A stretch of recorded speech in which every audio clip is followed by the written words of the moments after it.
Hey everyone, welcome to another episode of the podcast. Today I am talking to the one and only Tim Fung. He's the CEO and co-founder of Airtasker, the Australian founded company that provides an online and mobile marketplace enabling users to outsource their everyday tasks, whether it be cleaning your house, furniture assembly, house repairs, and even helping with your resume. Founded in 2012, just when the gig economy was taking off with the likes of Uber and DoorDash, Tim was able to jump on that rocket ship and has since been instrumental in building his company from literally his apartment to a now publicly listed company as of March 2021. And they're just getting started. In our conversation, you'll hear about Tim's journey from the suburbs to launching his company, the ups and downs of being CEO, and how others can follow in his footsteps as well. I hope you learn as much as I did and be inspired by his incredible founder story. Finally, if you really like these conversations with these amazing people, please like, subscribe, and share these episodes. It really does help and grow the channel and community. So with that, let's get started, and I hope you enjoy my chat with Tim Fung.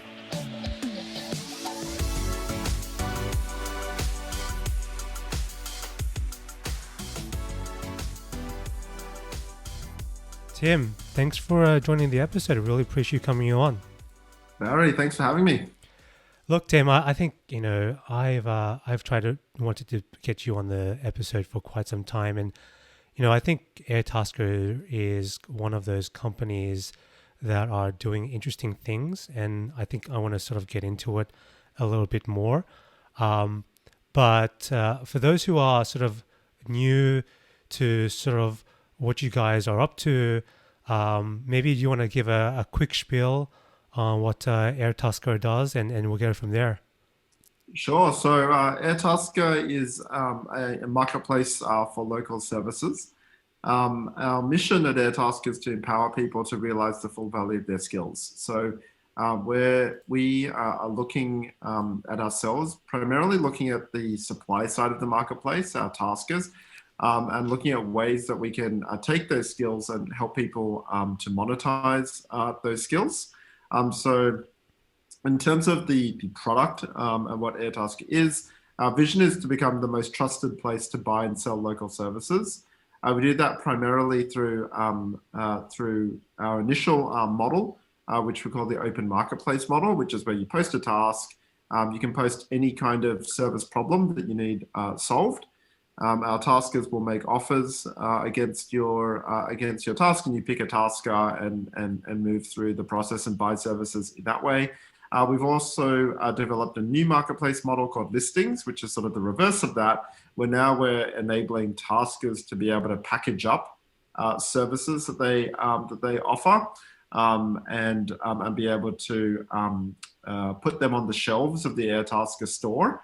And so that's creating the opposite model now, where customers can also browse and sort of discover new things to buy as well. It's interesting, the idea of Airtasker, because you started this in sort of 2012 time frame, and that was a time where sort of the gig economy was sort of taking off because you had sort of the likes of DoorDash and Uber sort of exploding. And no one really anticipated those sort of companies to really do super well. And I wanted to sort of understand from Airtasker's point of view, when you were sort of coming up with this idea first, I guess the question is, in terms of inception and sort of how this came to you, was it sort of something that you've been thinking about for a while, or was it something that just happened spur of the moment? You were doing something, at home or out and about, and then all of a sudden you had a bit of epiphany. How did that come about? Yeah, so first of all, it's worthwhile, you called out like Uber and DoorDash and companies like that. So I think it's worthwhile calling out like the differences between a platform like Airtasker, a marketplace like Airtasker, and a platform like Uber or the ride sharing and food delivery apps. And I think that main difference is that on ride sharing and food delivery apps, it's primarily the platform that is determining what kind of work that you're going to do, deliveries. and also the price that you're going to get paid for those deliveries. Like it's really the service provider can really choose to either turn on the app or turn off the app. Like that's the amount of input that they have into that model. What Airtasker is doing is quite different to that. On Airtasker, it's actually that we support the taskers to be able to monetize their skills, and they are the ones that determine the scope of work they're going to do, i.e. they're either quoting for a job and saying, this is what I'm going to do for this amount of money. And secondly, they determine the price that they're going to get paid for doing that work. And so there's quite a different level of like input from the users, I guess, in a marketplace like Airtasker versus something like a food delivery or a ride sharing app. So I wanted to sort of like call that difference out because I think it sounds small, but actually it's quite large. And actually the only main thing that I would say that we have in common with something like an Uber or a DoorDash is really that, you access this labor via an app. That's probably where most of the differences end, because in terms of the actual services that are provided on Airtasker and the way they're provided and the pricing, that happens in quite a different mechanism in a marketplace like Airtasker. In terms of the genesis of the company, so we started back, we had the idea for Airtasker in 2011, and it came about because I was just moving apartments and I asked a friend to help me move. And, this just made us think, it's like, why do we ask friends and family to do all these kinds of jobs when there's so many people out there who would love to be making an income from doing this kind of work? And yet you ask people who don't have time for this stuff. It just seemed like a massive mismatch there. And so that's where we started with, and we designed Airtasker as an open platform. So, we sort of like broadened that idea that it wasn't just about like helping someone move an apartment. It could be anything that you just need help with. And so we went along that journey for a couple of years. And then we started like meeting, like, doing user research and meeting with the taskers, the people who are actually doing the jobs on our platform. And it became really clear to us that like the impact that we were having on these people was even more profound than the impact that we were having on the people buying the services. Like people would tell us, I used to collect welfare and be a Centrelink, and now through Airtasker, I'm able to get off Centrelink and be able to, earn my own income and build my own confidence and start my own career. Or people would tell us that, they were in a situation in which they may have been made redundant from a job and they couldn't pay their rent, and so they were using Airtasker to be able to pay their rent. And so this made us really think, because at the same time, there was a lot of talk from the transport apps that they were kind of like, hey, if we can automate the cars, of course we just get rid of the drivers. Like, like that was obvious. And that made us really sit back and reflect on like, what are we here to actually do? And when we reflected on that, we're like, if somebody was to automate cleaning and make like, one of a common service on Airtasker, to robotize that, what would we do? And we thought about that is we would be very happy for that, because like automation's a great thing, but we wouldn't get into automation. We would look for other ways that we can help that person make more money from their skills. And so that really sort of set the tone for how we built the marketplace out since then, which is very much like starting with the taskers and skills that our service providers have, and then thinking like, how do we help them realize that? How do we help them monetize the skills that they have? Yeah, it sounds like what you're doing is giving everyone an opportunity, right? So you're really giving them the ability to really express themselves in the best way that they can by giving them the opportunity to do work and do paid work for certain things that other people need to be done. And it's an interesting way to sort of approach this, because prior to Airtasker, I don't think there was maybe any significant marketplace like that. It was sort of a buyer and seller market. You'd just go to these established companies or small businesses, and they'd be able to provide those services to you. But now you've really, I guess, democratized a lot of that so that anyone can sort of really come in and, sign up and, say, hey, I'm qualified to do this. go ahead and hire me, and I'm happy to accept whatever offer comes my way. Did that? Well, I guess the next question is in terms of reception.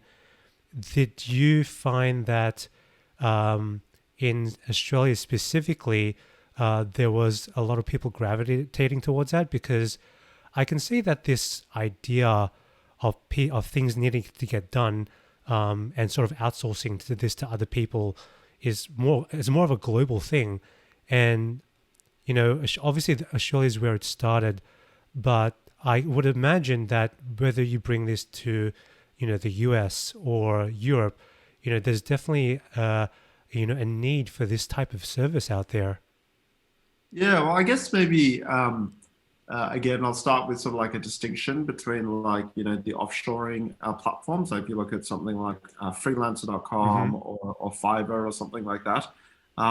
Again, like Airtasker is like quite different to that in the sense that I think one of the primary propositions of those platforms would be price. The difference in the cost of labor in, say, in certain countries versus others, and that's a clear part of the value proposition, which is awesome. I think it creates opportunity for people in certain countries, and creates opportunity as well for people to offshore things that can be done efficiently elsewhere around the world, which is awesome.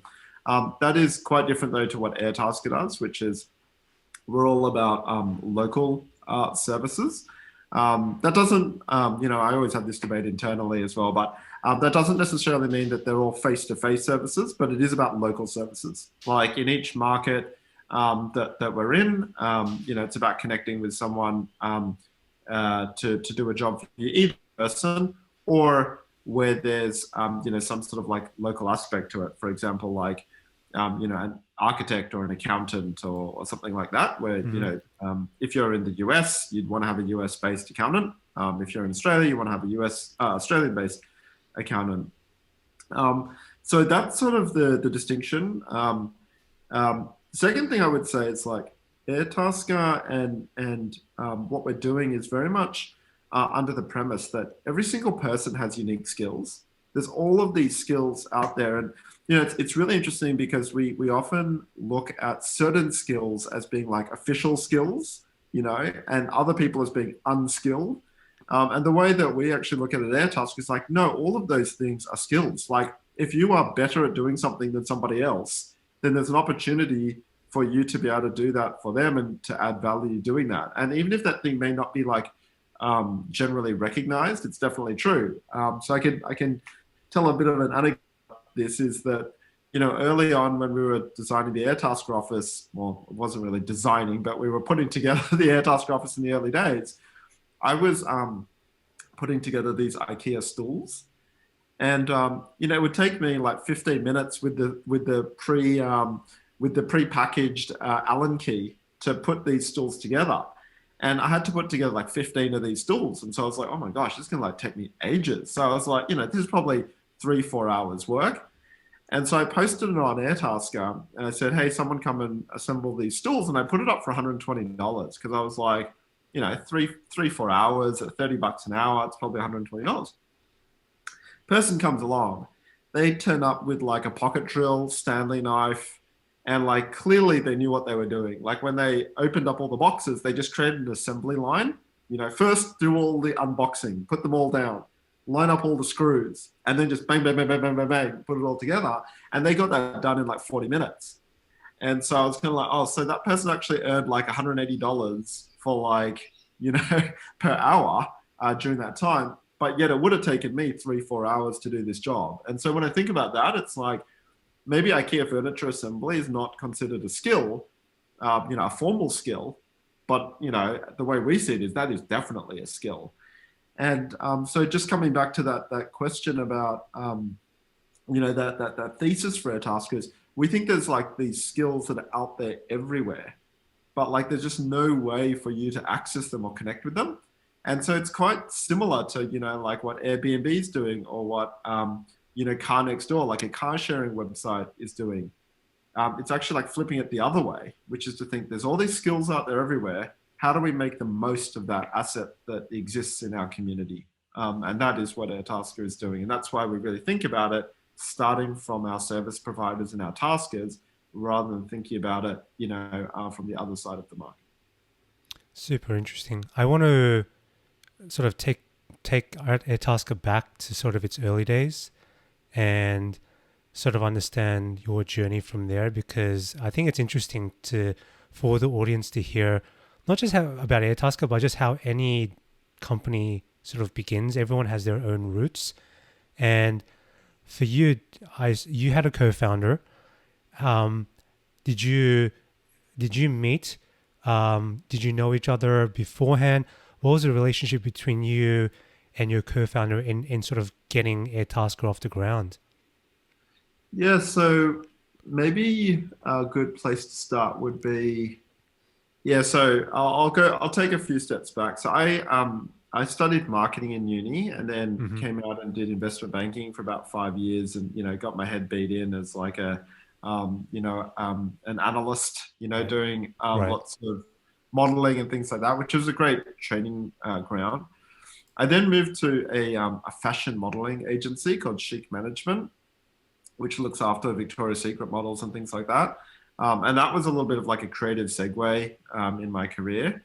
But it gave me the opportunity to meet one of the co-founders of that agency, a person called Peter O'Connell. And he was one of the founding directors of Optus. So he had, which is the second biggest telco in Australia, for those not in Australia. So he gave me the opportunity to work with him on a startup doing a low cost mobile virtual network operator business. And we started this out the back of the modeling agency. And I remember then, we had a group of founders of managing directors in the business, and one of them said, "Hey, we really need to get someone who's a project manager and understands like telco, which is what we were in." And I literally had a friend from uni who did a degree in telecommunications engineering and was a project manager working at IBM at the time. And so it's like, oh, I think I know someone who's perfect for that role. And so I called up my uni mate, which is Jono, and said, "Hey, come and join Amasim." And he was like, "All right." So it was a real great chance to go on a startup journey. And so I was the first employee of this startup, and Jono was the second. A couple of years after we launched Amasim, which is the name of the business that we launched, it started to become like, we scaled it up really quickly. We raised a bunch of money and hired about 200 people in a very short period of time. But then Jono and I started getting a bit kind of like, itchy feet, I guess. Is that the right? I'm not sure if that's the right terminology, but, we were just like looking around at ideas. And so when I was moving apartments and, my mate Ivan, did that moving. As I mentioned, I came and told John about this, like on a Monday morning, having our coffee in the kitchen, and that's sort of where the genesis of the, of our partnership came about from there. So, we were friends in uni, then we worked together on Amasim and had that experience together, and then Airtasker. So it was a great, it was a great formation of a partnership. We didn't sort of just meet as we were doing Airtasker. It's quite some time before that. How important is that relationship with your co-founder? I think nowadays everyone wants to start a company, which is great, and everyone either can do it solo, but those who are solo but looking for a co-founder, they are somewhat desperate. They just want to find someone to sort of do the job. But from your experience, how can, in terms of that relationship that you had with Jono, those formative years for you, would you have went with someone that you just knew for a short while, or do you think that finding a co-founder, means that it's a long-term bond that you really need to have and know someone for quite some time before you sort of become partners? Yeah, I think it's a really good. It's a good question. I would say that, if you look at the problem that you're trying to solve, is that, you're going to be working with someone very closely, and you're going to be, you're going to have a lot of trust in each other. And I think that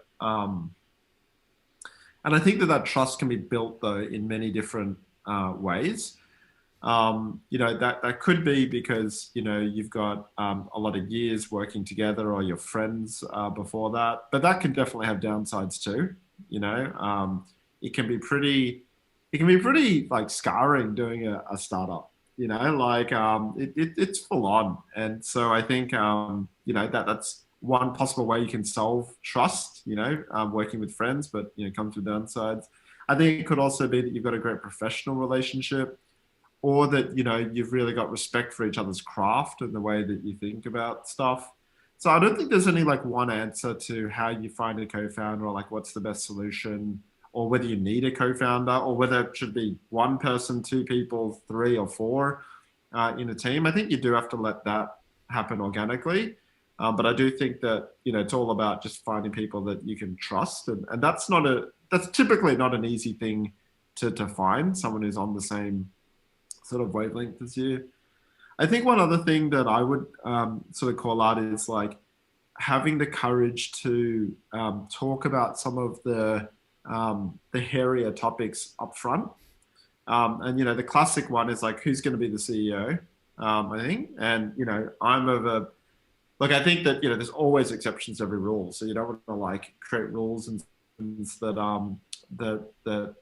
apply to everything. There's obviously exceptions, but generally speaking, I think it's good to define some of those things up front. Who's going to be the CEO? Who's going to be the one person that all of the stuff trickles down to eventually? And how's equity going to work? How are you going to think about compensation? How are you going to think about reporting lines and things like that? I think it's worthwhile having some of those conversations early. And really, I think that's kind of like a signal of the people that you can trust too. If there's somebody that you have the confidence, you can have that open conversation with them, then, that's a pretty good signal that you can, build a trusted relationship with that person. If you kind of think in your head, oh no, I think that's going to be too hard, or I'm nervous about what they might say if I mention, this or that, I think that's probably a recipe for, you're kicking the can down the road and you're going to have some bigger problems to clean up later on, which is, isn't always the wrong thing to do, but can make your life harder down the line. Yeah, I think you hit the nail on the head there. And what really struck me is those honest conversations, right? Because, I think you really need to, and it's like a relationship, you have to be open, and you need to understand that you might not get the answer you want, but at least you're discussing it now. And if there are problems, then, it's important to deal with them now before, stuff like that sort of trickles down and you're already, a 100-person company, and, you've got all this funding and you still haven't made those final decisions. Because I think that sort of takes on to my next question in terms of sort of getting Airtasker off the ground. You've got your co-founder now, you've got that amazing idea. What was the journey for sort of financing Airtasker in the early days? Was it bootstrapped, or were you getting angel investments? Sort of walk me through that. Yes, I think maybe talking a little bit about like what the funding environment was like in Sydney, maybe 9 years ago, or almost 10 years ago now. So it's very much more nascent than it is right now, and I think it was really interesting because for us, it was probably one of the harder funding journeys. The reason for that is, one, we're doing something completely brand new. We weren't sort of like selling enterprise software, based on a product that already existed. We were, creating, like, we were selling a dream. Second of all, it's like marketplaces are sort of quite akin to like infrastructure businesses. It's kind of similar to telcos or road networks. Is you actually have to invest a lot up front for a very little initial return. And the dream that you're trying to do is like build it out to the scale it can actually pay for itself and stuff. But almost certainly marketplaces aren't going to do that day one, because it just costs a lot more than, that one buyer and that one seller meeting is not going to be enough to pay for the whole thing. And then I think thirdly, being based in Australia, and actually serving like a local Australian customer network, that was also a real challenge because the just maturity in the Australian market was not there compared to say the US, well, really just the US back in 2011. All of those things made the journey pretty challenging.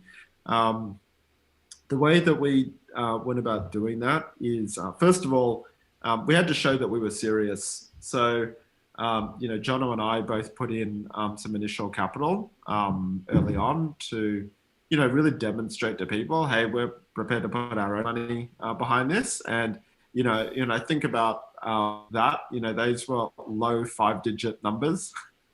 So they were kind of like tens of thousands of dollars, low tens of thousands of dollars, if I remember correctly. And but that was really just to show, hey, we're actually really serious about this. We're gonna go and do it. And so that's what we started with, and we raised a small round from the founders of Amasim. So that was the startup that we were building before Airtasker. So that was really it was really good to be able to have that network opportunity. And then I guess the second thing we did, and that was enough to like build the app, build the marketplace platform, and get out to market. Which for a marketplace, I would say that's probably upfront, probably the smaller part of what you need to pay for. Because actually, when you're trying to build out like any kind of network, you're really trying to figure out like how do you get all the people onto the network. So the software is obviously important and can be expensive, but it's probably half the equation or so. So we then, before we, shortly after we, launched the platform, we raised another round, about $1.5 million Australian dollars, and that was enough to keep us going for about 18 months. But I must say that when you look at how quickly you can ramp up a burn rate, like with a team of 7 or 8 people and a few tens of thousands of dollars a month in Google and Facebook ads, it doesn't actually go very far at all. And I remember, in month 3, we had a burn rate in 1 month because of the way that the bills had come in. It's like 130 grand in 1 month, and we had a total of 1.5 mil in the bank. And so you just stare at this guy like, oh my god, we're stuffed. And so from there it was really just for a couple of years it was sort of running a raise to another and just sort of trying to get enough traction on the board to just survive until we were able to go on that journey. And so that was probably the next sort of 6 years of my life, 7 years of my life, with just running from one round to the next. I think a lot of people underestimate how difficult fundraising is, and and not only how difficult it is, but one of the primary job roles or job descriptions of a CEO is not really running the company, it's fundraising. That's a big chunk of it at the initial stages of a company. When you are fundraising, especially in Australia, as tough as it was back then, what gave you hope?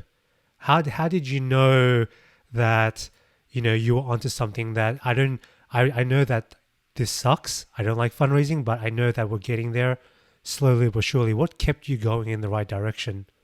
Well, I would say a couple of things. So the first thing is, and I say this with a little bit of humor, but but it's actually kind of, funny, not funny. A little bit of naivety is probably quite healthy. Like, I think that if you really thought things through probabilistically and based on all the evidence and all that kind of thing, you wouldn't start 97% of, most 97% of companies probably would not be started because probabilistically, it's going to be bloody hard. It's probably not going to be worth your time and effort, et cetera, et cetera. Of course, if you manage to do something, can provide good returns, but generally speaking, it's a hard road. So I think the healthy bit of naivety is important to get started, to break the wheel spinning type and get some traction and just go. I think the second thing for us was we really had a feeling that once we raised money from people, we really owed it to them to run every opportunity to the ground. So we kind of felt thankfully, I think that we had great investors who never put pressure on us and actually always said, when I invest in you guys, I put the money in the bottom drawer. I put the share certificate in the bottom drawer, and I hope that you give me a call back, in a year's time. So we never really had difficult investors who gave us pressure in that sense. But I think we definitely applied the pressure to ourselves, which was just like, we're not going to, if we run out of money, sure, we run out of money, but we're going to give this everything we got until we've run everything to ground. And so I think that's what really, I think, was actually quite helpful in keeping us going, because actually I think that, if we'd had if we'd just self-funded and it was just our money, and we had plenty of money and could have let it go, I'm sure that sometime between year 1 and year 6 we would have said, is this all worth it? I don't think this is too hard, and we might have opted out. But I think so I think that was one healthy part of it, because it is really, really tough. And I'd say social networks are probably even harder. But if I kind of have a look at that spectrum from, social network where you've got to build for years probably, and your odds are very low, but if you make it, you break out. And then you look at SaaS on the other end, where actually you can probably ship a product and start making money straight away, and meaningful money. Marketplaces are quite close to the social network end of things. We would invest millions of dollars into building a platform to generate hundreds or thousands of dollars in revenues, and have to do that for quite some years, and watch that slowly tick up before actually became a sustainable business. Yeah, I think you described the idea of using other people's money as a good forcing function, because it's like a fiduciary responsibility. And especially if people give you their money, then you have a duty to say, okay, you've trusted me with your money, and now I have to do something with it. And it's on the converse of what you said, that if you were to use your own money, it's like, oh, it's my money, I'm happy to lose it and all that stuff. So you don't have that incentive, I suppose. Whereas now you're accountable, and you have money behind you that doesn't belong to you, and now you've got to do something with it, which is really interesting. And it's a real mindset change as well. And I think a lot of the audience will appreciate that. It's extremely mindset driven, being a CEO, and especially a CEO of a very young company, and sort of just believing in the idea, and just working as hard as you can, and exploiting every opportunity that you can to do whatever you need to. And I think a lot of that is underestimated in a lot of respects. And I think for a lot of the companies out there, one of the challenges they have is really trying to sort of go to market. And I want to understand where with Airtasker, obviously you had this amazing idea, you had, but more or less product market fit, but product market fit can only get you so far. So, but describe to me when you decided to launch the product to the public. Obviously you were doing a lot of user testing and what have you, but did your go-to-market strategy, was it fixed? Did it change over time? How did you sort of evaluate your GTM model, right from the outset and up until basically this year? Is it changing, or is it more or less fixed now?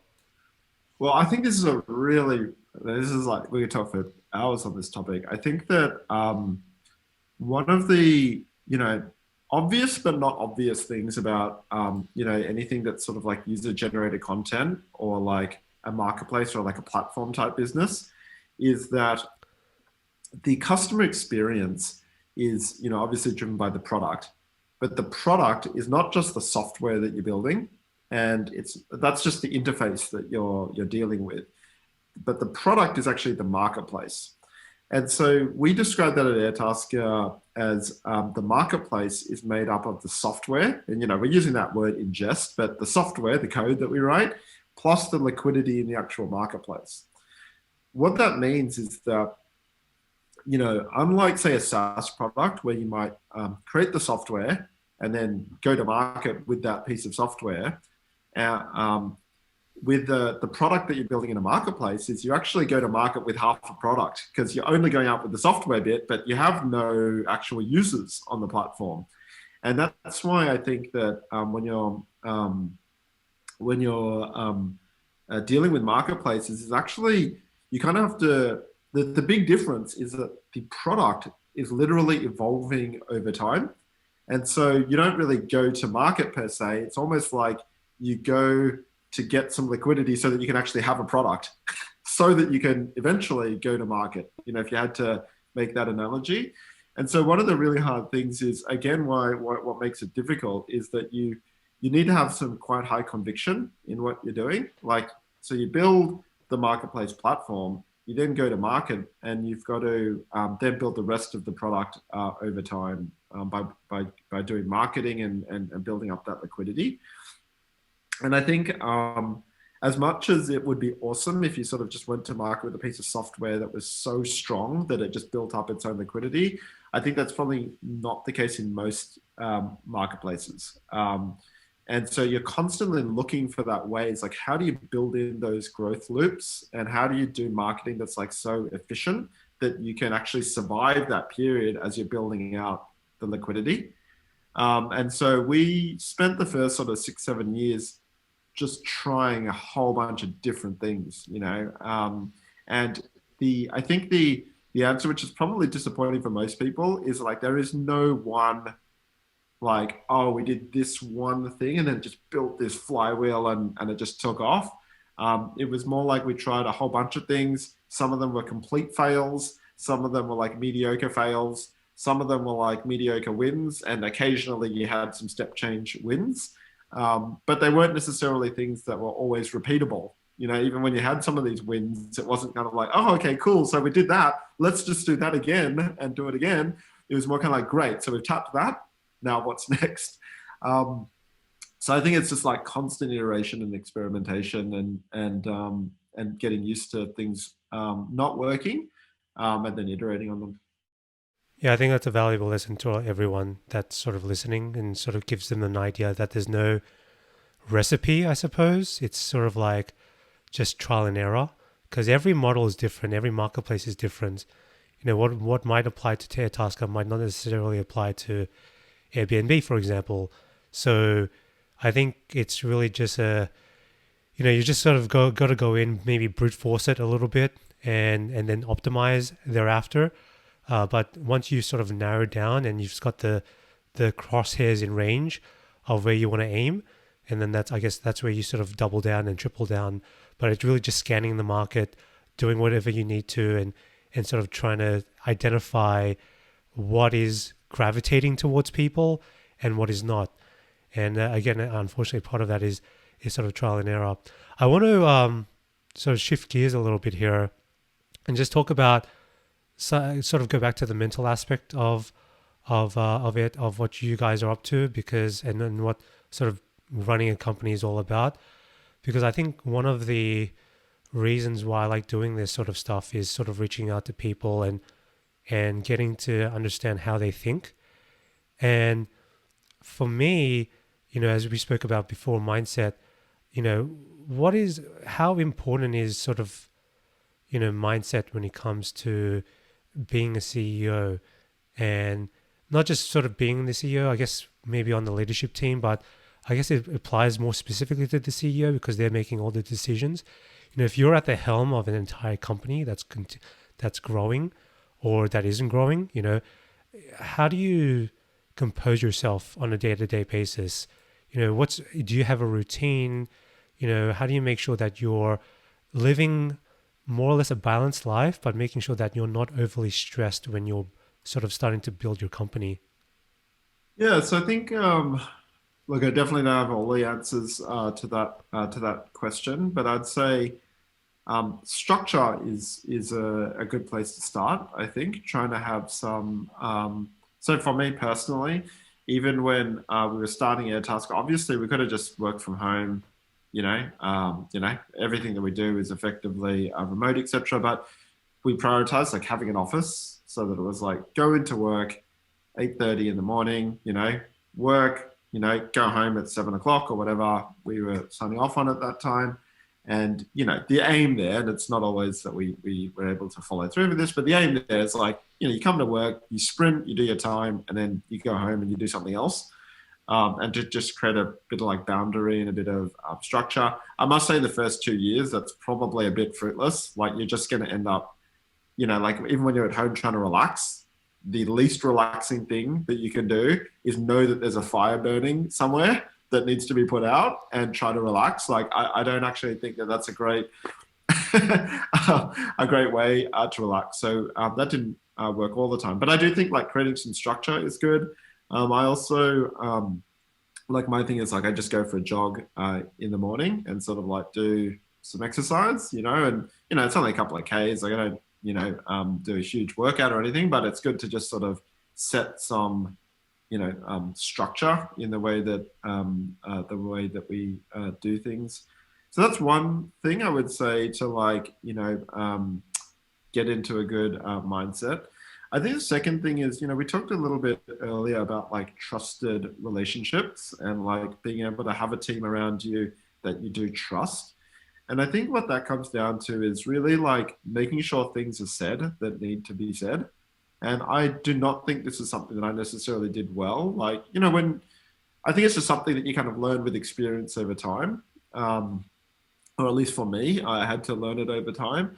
And that was like, to nip things in the bud. Like when you see something that isn't the way that you feel that it should be, say something about it. Just go, hey, I saw that thing. I wasn't that comfortable with it. Can we talk about this? And let's talk it out and then align. And it doesn't mean that you agree with everything that the other person says, but you get aligned on, okay, cool. Well, what do we agree we're going to do next? Like, are you going to keep doing that thing and I've just got to get used to it? Or are you going to change? Or like, what are we doing next? But I think really having those relationships where you can have those convos is really important. And it also, I think that's like, at least for me, like one of the big reasons for anxiety or like, getting stressed about stuff is people matters like that. When you can like, oh, is that person annoyed with me or are they going to quit or, one of those things. And I think it's better these days, just to like, hey, you annoyed with me or you're going to quit? Like, why are you working at Airtasker? Like just have those open conversations and try not to feel awkward about them. And one of the ways that that I've sort of addressed that at Airtasker is like just calling it out when it's awkward, just kind of go, hey, this is going to be awkward, but I'm going to ask you this question anyway, and to be able to have those conversations, I think is really powerful because the worst thing I think you can do is not have them. And then it's going to turn into a cluster later down the line. Yeah, that's super interesting, and I like the way you approach things. And I guess it's not for every person, but I want to appreciate how you sort of tackle those sort of situations, because I know that a lot of the workplaces here or wherever you are, there's a lot of politics, there's a lot of taboos, and I think it's that's fine. I totally get that, but I think the workplace needs to be more transparent and more open, especially if you're growing at such a monumental speed. You don't want to make sure that people are left behind or what have you, and people are actually truthful about why they want to be working there. And if you approach the people, obviously with the right jest and making sure that they feel comfortable, I think those are the sort of key marks of a good leadership quality. Because for me, speaking to a lot of friends, sometimes they feel really uncomfortable at work. They don't want to speak about anything, and their productivity goes down. And so, sort of leading that team is really crucial. Do you feel like that is something that more CEOs should aspire towards, or is it much like going to market? Everyone has their own sort of recipe of doing things. Is there, if you were to sort of advise up and coming entrepreneurs, to sort of be the best self, but also trying to be a good human being, How would you sort of phrase that? Yeah, well, I'd say that the sort of like be a good person and be a good CEO, um, usually they're pretty similar. Like, as in, I don't think there's massive like misalignment between those two things. And I think what it comes down to is like priorities and and um, and being transparent with how you're stack ranking stuff. Like, I think that like one of the some you talk about some of the taboos and stuff that exist in sort of like the startup landscape. I think like it's worthwhile just calling out some of those taboos and being more transparent about them. So, for example, like one taboo I think is like um, we should like money is not important. Like there's a bit of like a thing of like um, yeah, if you just do something that's really good, build a great product, the money will just sort itself out. And I think that that's like massively bookending. I think that like absolutely, you want to build a great product, get users to love your product, and that is incredibly important.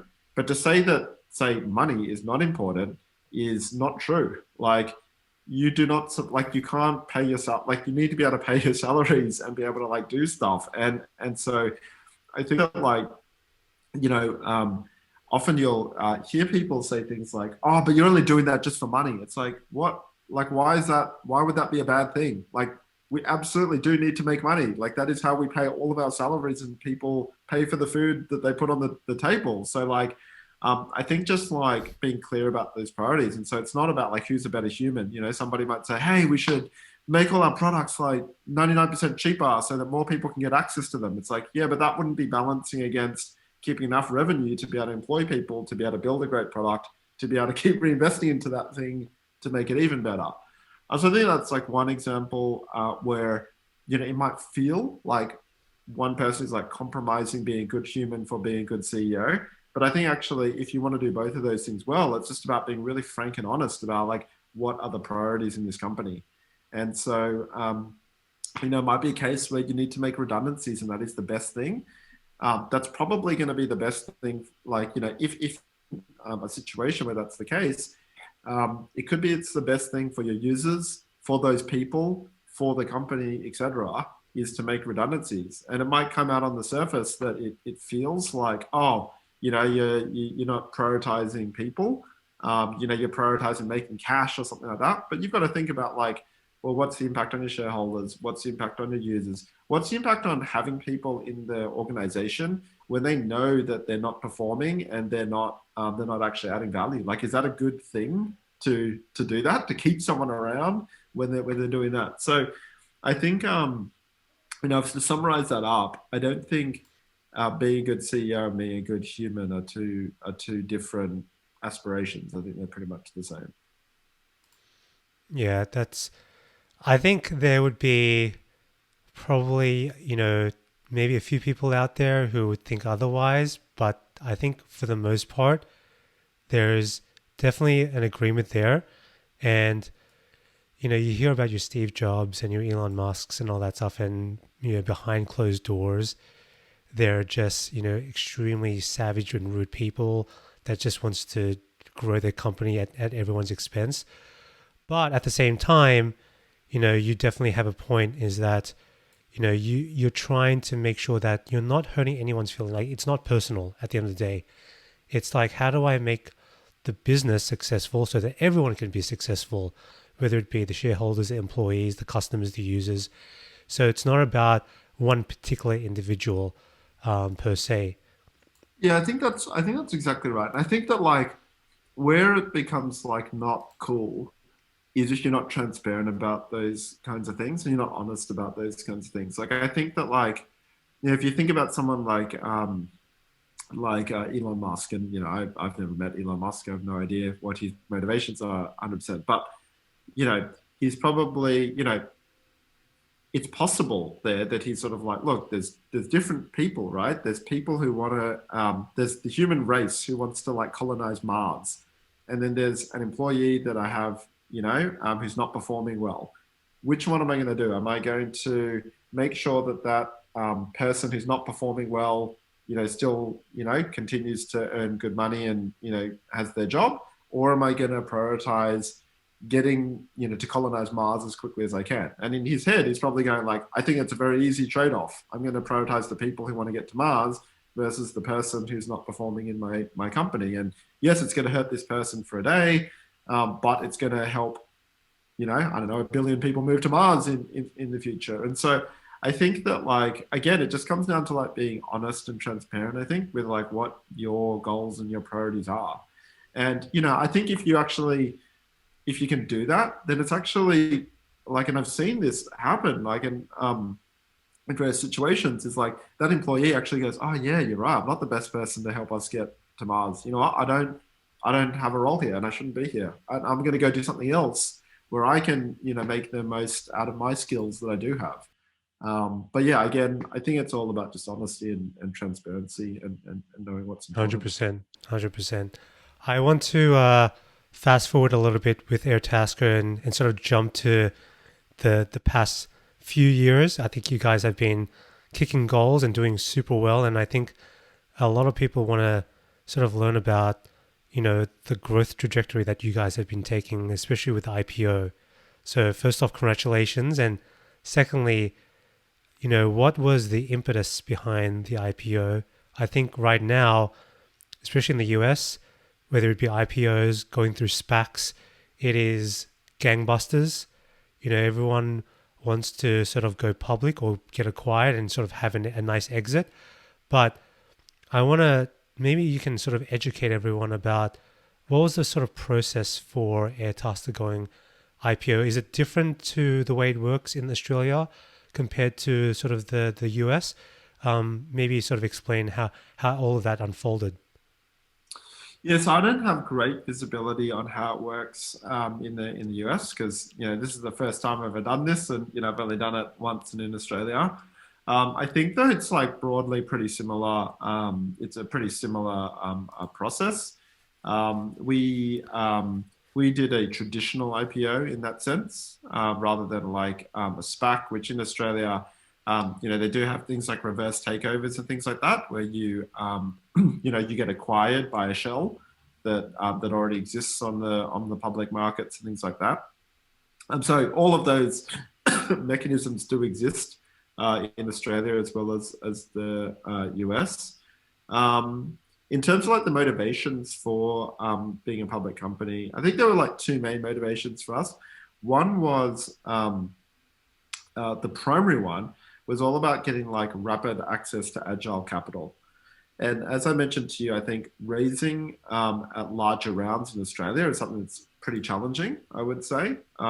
And doing it when you have a company which is like geographically targeted, i.e. for Airtasker, we have Australian customers forming the vast majority of our revenue. And then we've now launched into the UK and the US, so we have customers there too. But I think that is very hard for example, US investors to get their head around. Like, why would I go and invest in a company which is primarily generating revenue in Australia where I don't quite understand all the dynamics of that? I don't know, like maybe in Australia, there are some quirks which will make this work in Australia and it won't work in the US. They don't know that, and I empathize with that. So being a public company gave us access to capital, but also access to being able to do it in a much more agile way. So one of the ways I think you can think about being a public company is that you do a lot of effort up front to become public. So you go through all the regulatory things, you have to do audits, all of this kind of stuff. But once you've actually done that hard work, raising capital is much easier because everyone knows you've done all that work and everything that you do is transparent and open. And of course, the shares are liquid. And so, for example, we raised a round of over $20 million. We did that in a day of roadshows. Like basically to say, hey, investors, like we've got this opportunity. Do you want to put in money? Like, yep, cool, put in some money and go. Whereas if you think about like raising that sort of money from like a venture fund, at least my experience was, that's probably like 8 to 16 weeks out of the business, just raising money, like doing nothing else, but well, not nothing else, but really focused on raising. So I think access, agile capital access was one point. The other point was giving our taskers and our employees an opportunity to own a liquid part of Airtasker. But I think that was really quite powerful. It's powerful as like a hiring incentive, to be able to say, hey, when we actually give you equity at Airtasker, that's actually something that you can, sell to go and, fund lifestyle or pursue your dreams or whatever. That's quite different to, hey, we're raising private, you're getting private equity in shares, and it might be 7 years until maybe we make an exit. So I think being able to do that for our taskers and our employees was the other really awesome part of it. Yeah, that's an interesting take, and I think a lot of people will be interested to find that out because everyone thinks about going public as, oh, I'm just going to go public, I'm going to have a massive valuation, and then I'm going to start to basically tap out and start selling my shares and then sort of get all the cash. But it's really, altruistic of you guys to sort of get capital very quickly so then you can use that capital to even grow even more. And that's sort of what you're doing now with the sort of the US stuff, right? Because you made an acquisition earlier this year of Zarly, and you're planning to sort of take the US. And I think you had a presence before, but now you're really doubling down on the US and really going for market share here. So, what are your plans? What's the roadmap for the US? Yeah, so as you mentioned, we are expanding internationally. So we've been live in the UK for a couple of years now. We've built up some real traction and doing millions of dollars of GMV in the UK, which is really exciting. In the US, we have barely scratched any kind of surface. So actually, we started by acquiring a company called Zali, which was founded back in 2011, and we acquired them in May of 2021, so about 10 years into their journey, led by an awesome founder called Bo Fishback, who started the company as an open marketplace, but converted it over time into a more curated marketplace. So working with the team at Zali, real marketplace experts, that's our jumping off point for the US. So really excited about that. Where over the next few weeks, we're going to be launching into Kansas City, Dallas, and Miami. So that's where we're starting. And the thing about what we're doing is like opening up each market one at a time. But the journey that we have in the US, it's all ahead of us. We've been live there for a couple of weeks now, so there's a lot more to come. Yeah, that's super exciting, and I like the sort of the market activations you're doing, where it's sort of based on geography and making sure that you have like nice, good organic growth, and go from there, hop to another city, and I feel like that's a good strategy for a lot of these online marketplaces, but sort of just getting a good understanding of the market in general. And I'm sure that with different geographies, there's different talent pools, and everyone is offering different skill sets that they want to do. Is the thesis of Airtasker going to change in the US versus that of Australia, or effectively it's going to be a one uniform fabric, basically a global fabric across the US, UK, and Australia? So we have invested pretty heavily into building out the platform as being configurable in all of the different countries that we operate in. So, we've built out services for things like currencies, locations, time zones, units of measurement, language, all of those kinds of things. And so what that enables us to do is really keep Airtasker as like a singular product, and then have configurations for each of the different countries. And I think that's really powerful because it enables us to really get that flywheel of like, as we keep investing into one singular core product, that product is going to be shipped globally. That said, with that layer of configuration that we have, we can stage the market differently in different locations. So for example, in Australia, when we started out with just one product, which was the open marketplace product, posting a task, receiving offers, picking a tasker.